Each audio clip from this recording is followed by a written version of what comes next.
خالد عيسى. الركلة الأولى مبخوت علي نجم البطولة، علي مبخوت بيلعبها. خالد عيسى لا يلدغ من مبخوت مرتين. الأول من تسجيل بالركلة الترجيحية الأولى، نسجل الأسماء. وخصيف في مرمى، علي أخفق، لكن كان علي مميز الآخر في هذه المباراة.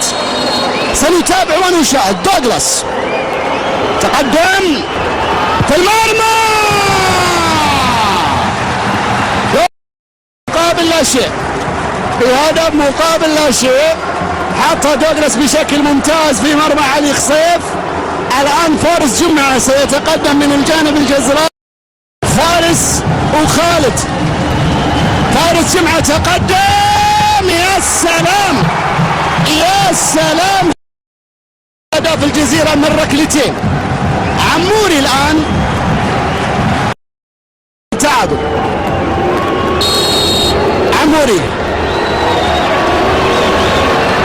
عموري عموري، يا سلام، حطها واعلن المميز من المميز. عموري تعلن التقدم للعين الآن 2-1.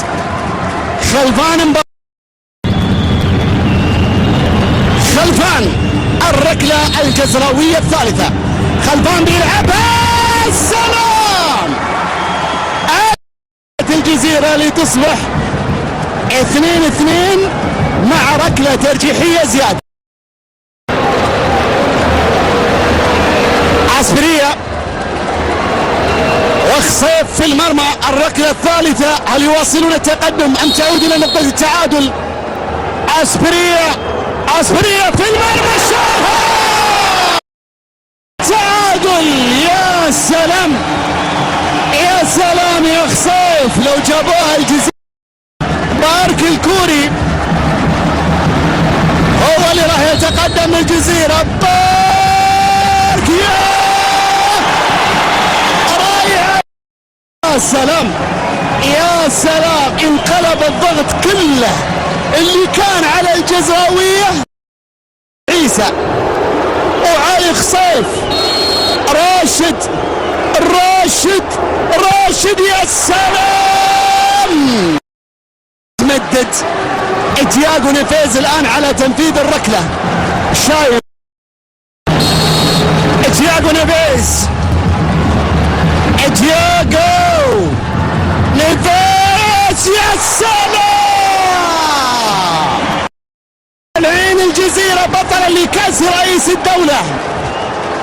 شوف رقم تألق ما شاء الله خالد عيسى وتوقع الصحيح وذهاب اسماعيل وعلي خصيف. اسماعيل، يا سلام، حط بركلة ونكمل. لو استمروا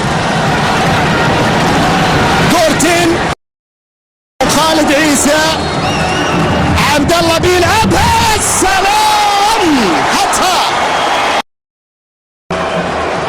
احد نجوم الموسم للعين هذا الموسم، ولكنه في ظرف صعب للغاية. سيتقدم لتنفيذ الركلة الترجيحية. الكوري بارك،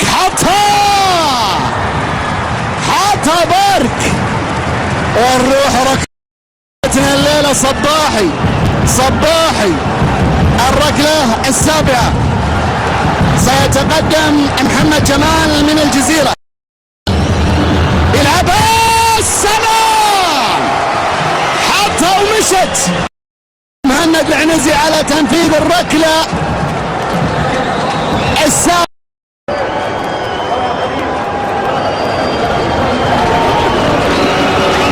راح تنفذ الآن. مهند العنزي وعلي خصيف. مهند في المرمى، والجزيرة بطلا لكأس رئيس الدولة للمرة الثالثة في تاريخ. عاجل الخبر، عاجل الخبر، الجزيرة انتصر. الجزيرة بطلا لكأس رئيس تاريخها. مبروك لكل الجزراوية، مبروك للأقطاب الجزراوية، مبروك لسمو الشيخ حمدان بن زايد آل نهيان الرئيس الفخري لنادي الجزيرة. مبروك لسمو الشيخ منصور بن زايد آل نهيان رئيس نادي الجزيرة.